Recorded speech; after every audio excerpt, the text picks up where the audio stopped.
નમસ્કાર, જય હિન્દ. હું છું મીત પાડલિયા અને અમે બધા સરદારનગર સોસાયટીના રહેવાસીઓ છીએ, જે છેલ્લા 10 વર્ષથી કોર્પોરેશનની અવ્યવસ્થાથી પીડાઈએ છીએ.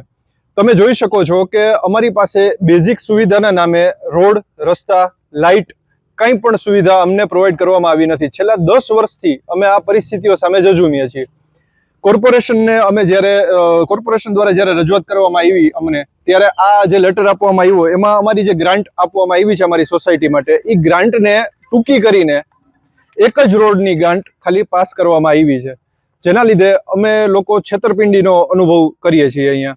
એ સિવાય લાઇટનો પ્રશ્ન, અમારે એટલા જ વર્ષોથી લાઇટનો પ્રશ્ન પણ છે. અહીંયા કોઈ પણ સ્ટ્રીટ લાઇટ અમને આપવામાં આવી નથી. આટલી બધી ગ્રાન્ટ પાસ થતી હોવા છતાં કોર્પોરેશન દ્વારા કોઈ પણ જાતની બેઝિક સુવિધા અમને આપવામાં આવતી નથી.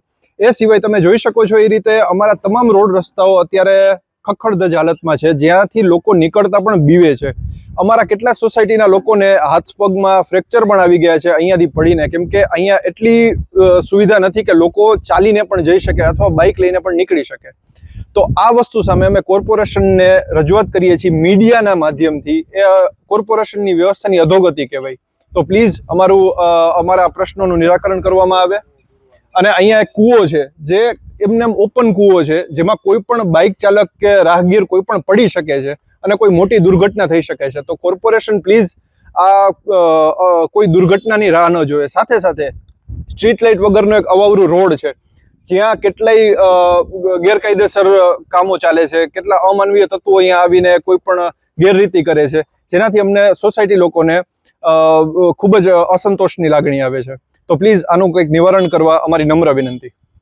મારું નામ બ્રિજેશ કિરણભાઈ વાલા, શ્રીનાથ પાર્ક રહેવાસી છું. અને શ્રીનાથ પાર્ક અને બાજુમાં સરદારનગર બંનેમાં વરસાદી પાણીના નિકાલ માટે એક સત્યમ સ્ટેટસ બિલ્ડિંગ પાસે TDSS સ્કૂલની વચ્ચે એક નાલું આવેલું છે, જેનું પાણીનો નિકાલ સાંકળો છે. એ પાણીનો નાલો સાંકળો છે, એના માટે સોસાયટી દ્વારા પ્રતિનિધિઓ દ્વારા રજૂઆત કરવામાં આવી હતી સાંસદ સભ્ય પૂનમબેન માડમને.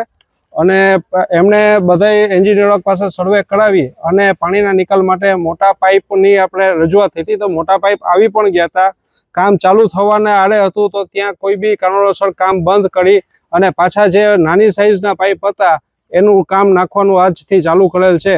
પણ અમારો ઉદ્દેશ્ય એ છે કે જે પાણીનો નિકાલ છે એ મોટો હશે તો જ આ સોસાયટીઓમાં પાણી નહીં ભરાય અને બધા રહેવાસીઓ આરામથી રહી શકશે.